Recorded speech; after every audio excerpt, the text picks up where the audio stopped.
व्याख्यानाच्या विशेष मुलाखतमध्ये आपले स्वागत करते। आज आपल्यासोबत उपस्थित आहे डॉक्टर विशाखा कांबळे मॅम, ज्या की नव्या पिढीतील संशोधक साहित्य म्हणून एक लोकप्रिय नाव आहे। जाणून घेऊया त्यांचे अनुभव। नमस्कार मॅम, व्याख्यानाच्या विशेष मुलाखतमध्ये आपले स्वागत आहे। मॅम, पहिला क्वेश्चन हा आहे माझा की आपण संशोधन लेखनाकडे कशा पद्धतीने वळलो? माझा जन्म आदिवासी गावात झालेला आहे आणि आजूबाजूचे जे वातावरण होतं ते वातावरण आणि त्यांच्या असलेल्या समस्या हे सगळं मी अनुभवलेलं होतं आणि मला असं वाटायला लागलं की यावर आपण काहीतरी लिहायला हवं आणि त्यातून माझ्या प्रतिभेनं खऱ्या अर्थाने वेध घेतला आणि तिथूनच संशोधनाला मी सुरुवात केलेली आहे। ओके, संशोधन म्हणा किंवा साहित्य कृती म्हणा या अनेक प्रकारच्या असतात, पण तुमच्या आयुष्यातली जी पहिली साहित्य कृती आहे तर ती कोणती आहे? माझ्या आयुष्यातली पहिली साहित्य कृती आहे ती हॉस्टेल।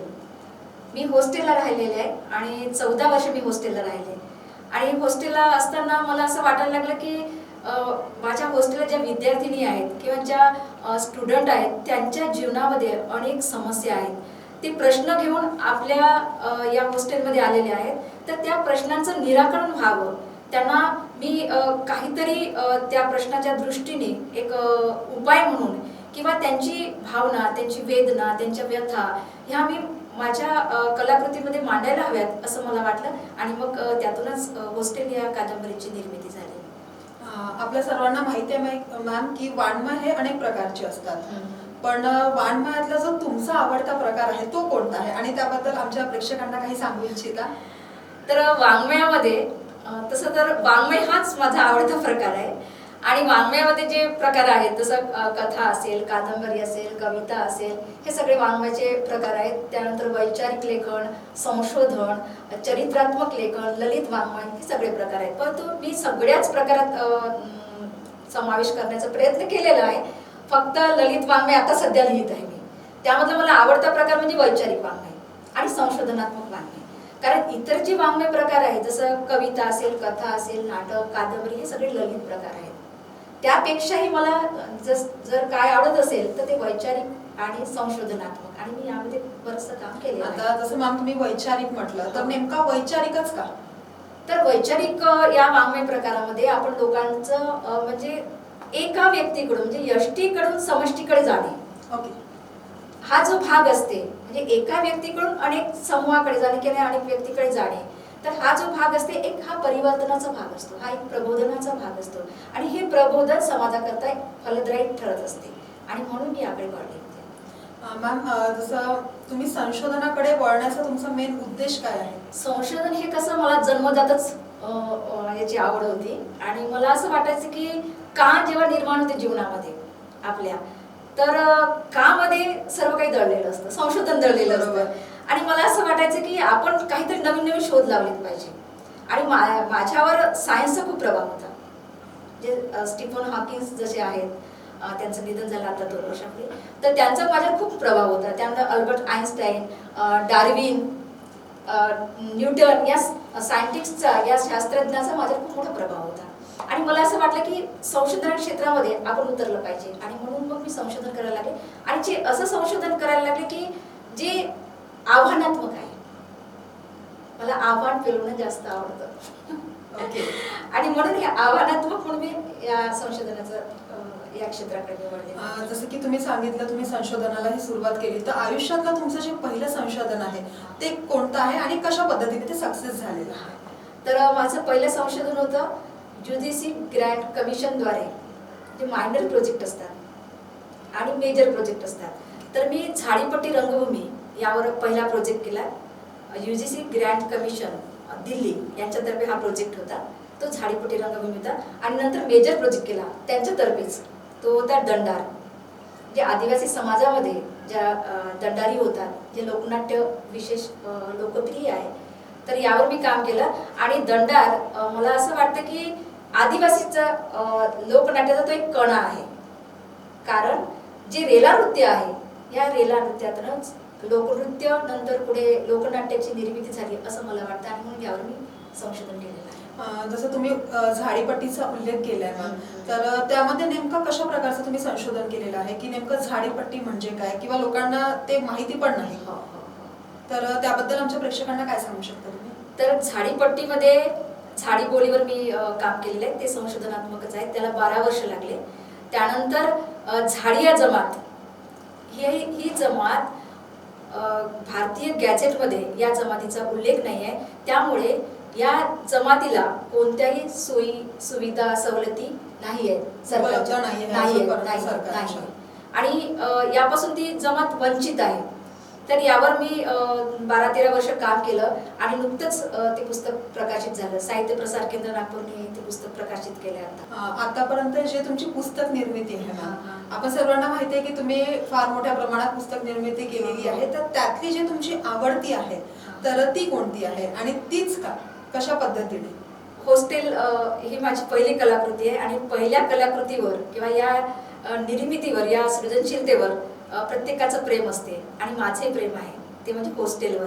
कारण हॉस्टेलद्वारा मी नवीन एक संदेश दिला की हॉस्टेलमध्ये राहणाऱ्या मुली फक्त त्या काही अभ्यास करण्यासाठी आलेल्या नसतात, तर ते आपलं जीवन घडवण्याकरता आलेले असतात, तर जीवनाचा वेध घेण्याकरता आलेले असतात. म्हणून त्यांच्याकडे पाहण्याचा आपला दृष्टिकोन हा बदलायला हवा असं मला वाटतं. इन शॉर्ट, जे तुमची आवडती जे पुस्तक आहे ते हॉस्टेल कादंबरी आहे ती. म्हणजे तुमच्या संशोधनाचा विषय हा तिथनं सुरू झाला, साहित्य कृतीचा विषय तुमचा हा हॉस्टेल पासून सुरू झाला. तर मॅम, जी वाङ्मय आहे, वाङ्मय कृती आहे, तर ती नेमकी कोणत्या पद्धतीने आहे, जी तुमची आवडती आहे आणि ती कशा पद्धतीने? तर मी पहिली कथा लिहिली. माझा प्रारंभ पहिल्या कथेपासून झाला म्हणजे 8व्या वर्गात. ओके. 8व्या वर्गात असताना माझे बाबा नावाची एक कथा लिहिली. तर माझे बाबा शिक्षक आणि नंतर शिक्षण विस्तार अधिकारी झाले ते. तर बाबा शाळेला जायला निघाले होते आणि धो धो पाऊस आला आणि मी विचार करत होते की माझे बाबा छत्री हातात घेऊन बाहेर निघाले आणि मी विचार करत होते की मी घरात बसून आहे, पण माझे बाबा कुटुंबाकरिता बाहेर जात आहेत. तर मला खूप त्यावेळेस वाटलं आणि त्यातूनच पहिली कथा निर्माण झाली माझी. त्या कथेचं नाव आहे माझे बाबा. ओके. आणि मॅम, जे संशोधक आणि एक साहित्यक जे तुम्ही आहात, तर त्यात म्हणजे येण्याचा नेमका उद्देश काय आहे? तर साहित्य निर्मिती करणे म्हणजे मी काही ठरवून केलेलं नव्हतं. हे व्यक्तीच्या अंगी, जो लेखक असेल किंवा कवी असेल, त्याच्या अंगी एक प्रतिभा असते आणि ती प्रतिभा त्याला स्वस्त बसू देत नाही आणि लिहिल्याशिवाय ते होतच नाही. म्हणजे जेव्हापर्यंत ती निर्मिती नाही होणार किंवा सृजनशीलता होणार नाही, तेव्हाशिवाय आपण स्वस्थ बसू शकत नाही. तर ही प्रतिभाच अंगी असेल कदाचित, म्हणून तर मी एवढं लेखन करू शकते. ती वातावरणातून किंवा परिसरातून आपल्याला मिळवता येत नाही. ही नैसर्गिक शक्ती आहे, हे विज्ञान सांगतं. हा एक भाग झाला.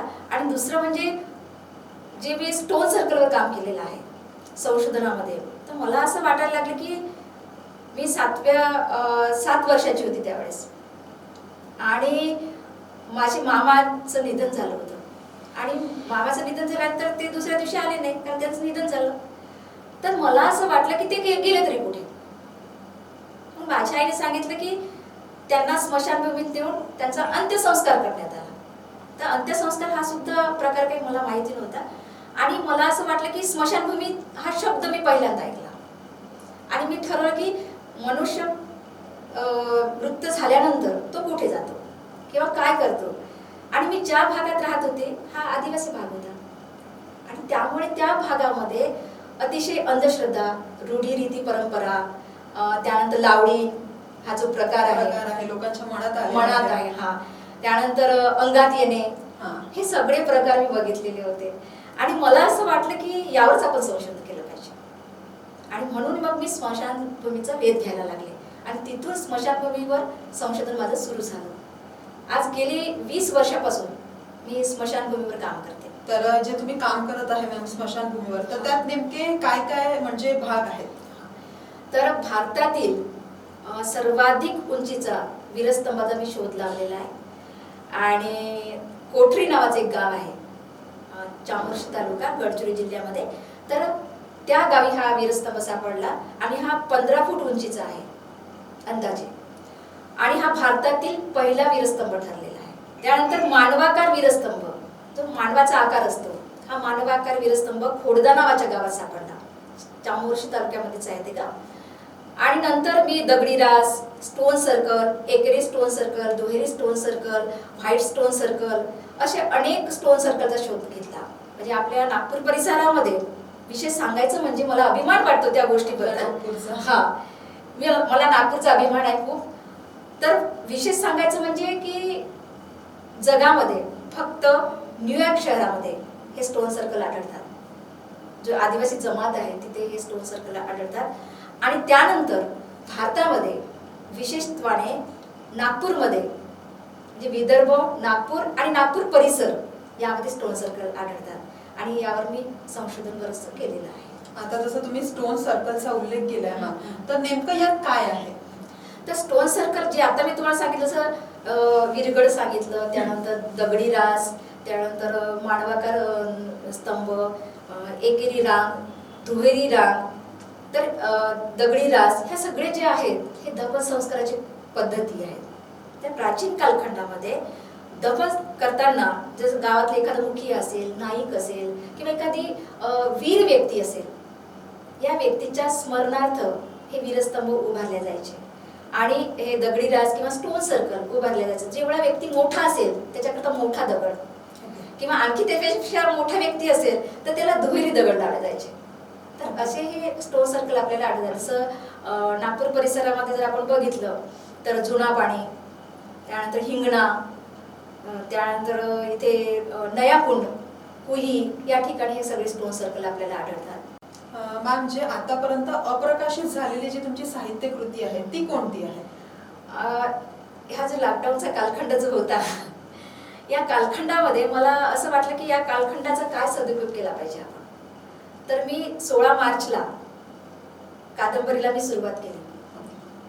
आणि ती कादंबरी लॉकडाऊन संपल्यानंतर म्हणजे 6 महिन्याचा कालखंड होता, तर 557 पानाची मी कादंबरी लिहिली. त्या कादंबरीचं नाव मी आज पहिल्यांदा आपल्या समोर, रसिकांसमोर मी सांगते आहे. त्या कादंबरीचं नाव आहे पॅसिफिक. तर ही पॅसिफिक कादंबरी काय आहे? तर ही कादंबरी प्रेमाचं एक अद्भुत रसायन मांडणारी एक विश्वस्त कादंबरी आहे. ज्या कालखंडामध्ये माणसाला नैराश्य येते, माणसाला असं वाटतं की जगू नये आपण, किंवा बऱ्याच लोकांनी आत्महत्या सुद्धा केली. लॉकडाऊन काळात हा प्रकार आपल्याला सर्वांना माहिती आहे की मोठ्या प्रमाणात घडलेला आहे. आणि या कालखंडाला एक जागतिकीकरणाचा कालखंड म्हटलं गेलेला आहे. म्हणजे ग्लोबलायझेशन, आणि आता तर त्याला दुसरं एक नाव आलेलं आहे ते म्हणजे मोबलायझेशन. तर या कालखंडामध्ये भौतिकवाद खूप मोठा आलाय. आणि भौतिकवादामध्ये गुरफटलेल्या माणसाला जर बाहेर काढायचं असेल तर पॅसिफिक त्याचं उत्तर आहे असं मला वाटतं. आणि जसं मॅम तुम्ही उल्लेख केला होता की जो तुमचा वीरस्तंभाचा तुम्ही शोध लावला आहे, तर नेमकं याची तुम्हाला प्रेरणा म्हणा किंवा मग याचं जी कल्पना आहे ती कशा पद्धतीने आली? मला असं वाटलं की दफनभूमीवर मी काम करत होते. बरोबर. आणि मी गडचिरोली जिल्ह्यामध्ये झाडिया जमातीवर मी काम करत होते. तर त्यावेळेस मला झाडिया जमातीची जी माता आहे त्याला बुढीमाई असं म्हटलं गेलेलं आहे. तर मला असं वाटलं की त्यांना म्हणजे तिथं त्यांचं जे एक मंदिर उभारलेलं आहे, मंदिर म्हणू शकत नाही आपण त्याला, की एक छोटीशी झाडाखाली एक कुटी अशी उभारलेली आहे. तर मला असं वाटलं की त्या बुढीमाईला आपण भेटलं पाहिजे. आणि म्हणून मी तिथे जायला निघाले. माझ्यासोबत 4 व्यक्ती होते झाडिया जमातीचे. ते म्हणाले की मॅडम सायंकाळ झाली, आपण नाही जाऊ शकत. परंतु मला वाटलं होतं की गेलंच पाहिजे आज. आणि मग आम्ही गेलो. आणि ते म्हणाले की 1-1.5 किलोमीटर पायी चालावं लागेल, जंगली परिसर होता पूर्ण. तर म्हटलं ठीक आहे, चालायला ते काही हरकत नाही.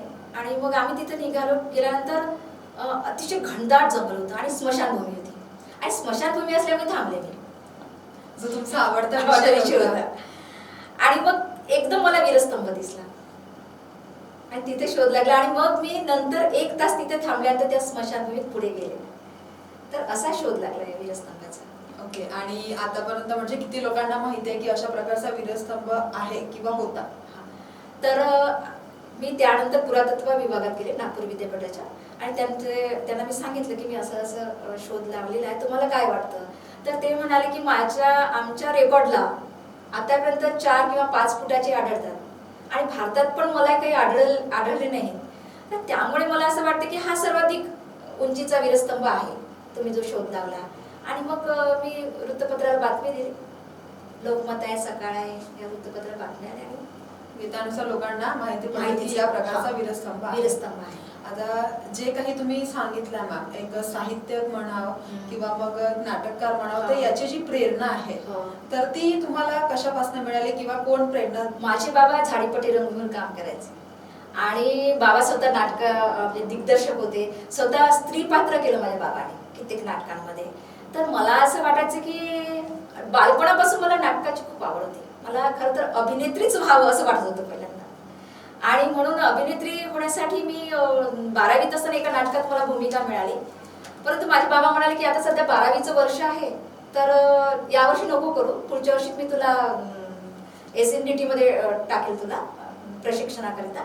तर म्हटलं ठीक आहे, मला अभिनेत्री जर व्हायचं असेल तर मला तिथेच जावं लागेल. परंतु नंतर माझं BA झालं, गडचिरोलीला मी BA केलं आणि BA झाल्यानंतर SNDT मध्ये मला ऍडमिशन करायचं होतं ऍक्टिंग करता. परंतु त्यावेळेस माझा रिझल्ट विथडमध्ये होता आणि ऍडमिशन तिथलं फुल झालं होतं आणि म्हणून मला SNDT मुंबईला ऍडमिशन मिळालं नाही. आणि मग मी मॉरिस कॉलेजमध्ये ऍडमिशन केलं मराठी साहित्याला. जसं आता तुम्ही उल्लेख केला मॅम, तुम्ही मॉरिस कॉलेजला एक मराठी साहित्यकार म्हणून आहे. तर एक कॉलेजला म्हणजे एक साहित्यकार म्हणून आणि त्या व्यतिरिक्त आपल्या इथेच एक साहित्यकार म्हणून, तर त्यातला जो समन्वय आहे तर ते कशा पद्धतीने? की मॉरिस कॉलेजची मी माझी विद्यार्थिनी आहे हे सांगताना मला अभिमान वाटतो. आणि आता 3 वर्षापासून मी मराठी विभाग प्रमुख आहे. तर MPSC तर्फे माझं हे सिलेक्शन झालेलं आहे. तर मॉरिस कॉलेजला मी मराठीमध्ये MA केलं, हे खूप चांगलं झालं असं मला आता वाटतंय. म्हणून मी एक साहित्यिक होऊ शकले. तर विभाग प्रमुख असताना बरीच जबाबदारी असते. बरोबर. आणि कॉलेज खूप मोठं आहे, खूप मोठ्या जबाबदाऱ्या आहेत. परंतु यातून जर बाहेर पडायचं असेल या जबाबदारीतून, तर गेटच्या बाहेर पडलं की आपण त्यावेळेस एक माणूस होतो, एक व्यक्ती होतो. आणि ही व्यक्ती जेव्हा निर्मिती प्रक्रियेकडे वळते, सर्जनशीलतेकडे वळते किंवा त्या दिशेने ती जेव्हा वाटचाल करते, तिथूनच माझी खऱ्या अर्थाने साहित्य निर्मिती झालेली आहे. ओके, आपण एक हरहुन्नरी कलाकार आहेत ना, तर त्याबद्दल नेमकं काय सांगू शकता आमच्या दर्शकांना? मी हे सांगू शकते की माझी पहिली टेलिफिल्म होती, शॉर्ट मूवी, ते म्हणजे जीवनचक्र. ही मूवी च्या मुली शहरामध्ये किंवा ग्रामीण भागामध्ये पॉलिथिन उचलतात, म्हणजे आपण कचरा म्हणू शकतो, पॉलिथिन कचरा ज्या नाल्यामध्ये घाणेरडं असतं त्या ठिकाणी ते कचरा उचलतात, पॉलिथिन उचलतात, ते विकतात आणि नंतर ते गुजराण करतात. त्यांचा उदरनिर्वाह त्यामध्ये चालत असतो. तर ही समस्या ही माझी स्टोरी आहे, मी स्वतः लिहिलेली स्टोरी आहे. आणि त्या स्टोरीला शॉर्ट मूवी केलेला आहे आणि प्रमुख भूमिकेमध्ये मी स्वतः आहे.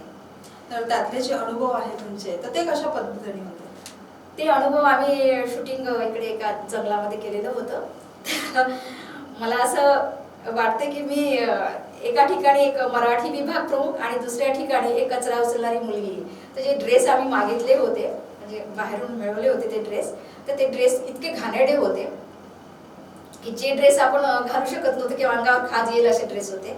परंतु मला असं वाटलं की जेव्हा मी भूमिका करताय तर त्यांनी म्हटलं की हे ड्रेस धुवून तरी घ्या जरा.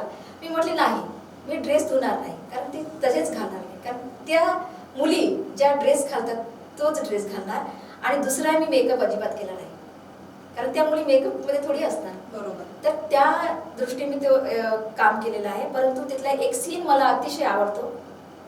तो सीन माझ्या घरी चित्रित केलेला आलेला आहे.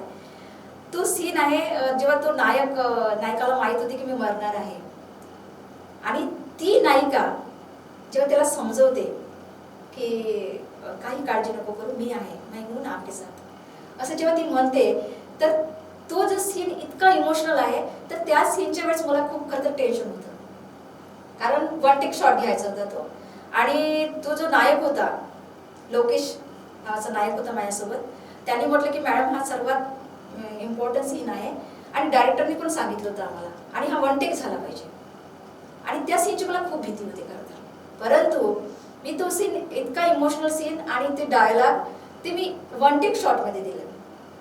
आणि 40-50 लोकांची टीम होती, सगळ्यांनी टाळ्या वाजवून स्वागत केलं. तो सीन मी कधीच विसरू शकत नाही, कारण तो चित्रपटात सुद्धा अतिशय महत्त्वाचा तो सीन आहे आणि म्हणून माझ्या म्हणजे मनाला स्पर्श करून गेलेला तो सीन आहे. आजही मी तो सीन बघते जेव्हा, तर माझ्या डोळ्यात पाणी येते. जसं आम्हाला सर्वांना माहिती आहे की तुम्ही लघु चित्रपट म्हणा किंवा सिरियल म्हणा किंवा कोणती डॉक्युमेंटरी जे केलेले आहे, तर काही आमच्या म्हणजे प्रेक्षकांना सांगू शकता तुम्ही काही नावे किंवा त्यातला तुमचा जे काही अनुभव आहे? तर एक जीवनचक्र आहे माझी पहिली शॉर्ट मूवी. त्यानंतर रसोई नावाचा एक शॉर्ट मूवी आलेला आहे. छिंदवाड्यांनी या परिसरात त्याची शूटिंग झाली त्या चित्रपटाची. तर यामध्ये सुद्धा माझी प्रमुख भूमिका आहे आणि डायलॉग माझे स्वतःचे आहेत. तर हा जो चित्रपट आहे किंवा शॉर्ट मूवी आहे, तर ही शॉर्ट मूवी ज्या घरोघरी गॅस असतात, तर या गॅस जर नसली तर किती दुरुपयोग होऊ शकते किंवा एखाद्याचं जीवनच उद्ध्वस्त होऊ शकते, हा संदेश देणारी ही शॉर्ट मूवी आहे. त्यानंतर काही नाटकात भूमिका केल्या. जीवन दिशा नावाची सह्याद्री वाहिनीवर सिरियल होती, त्या सिरियलमध्ये 3 एपिसोडमध्ये मी काम केलेलं होतं. तर असा हा माझा सांस्कृतिक प्रवास आहे. तो सुरू झाला. आता जसं तुम्ही गॅस सिलेंडर जे तुम्ही लघु चित्रपटाचा जो उल्लेख केलेला आहे, तर त्यामार्फत किती लोकांना संदेश मिळाला आहे मॅम नेमका? आम्ही ही शॉर्ट मूवी यूट्यूबला दिलेली आहे आणि गव्हर्नमेंटकडे ती पण पाठवायची आहे. सध्या अजून पाठवलेली आहे, ती प्रोसिजर सुरू आहे. तर त्यातून असं लक्षात येतं की घरी जर आपण गॅस नाही आणली तर त्याचं म्हणजे ती जी नायिका आहे तिचं जीवन कसं उद्ध्वस्त झालेलं आहे. तिला आपल्या बाळाला गमवावं लागलं कारण तिला लाकडं आणायला जावं लागलं बाहेर, आणि ती लाकडं आणताना झालेला तिचा अपघात तो त्यामध्ये दिलेला आहे त्या कथेमध्ये.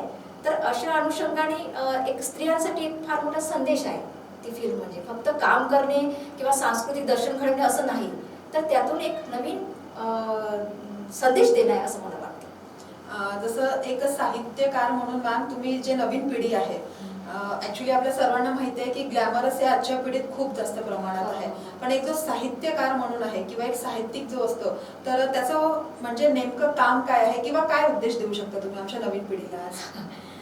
तर एक साहित्यिक हा एक जबाबदार व्यक्ती असतो आणि समाजातील ज्या घटना आहेत त्याचं प्रतिबिंब आपल्या साहित्यात तो रेखाटत असतो.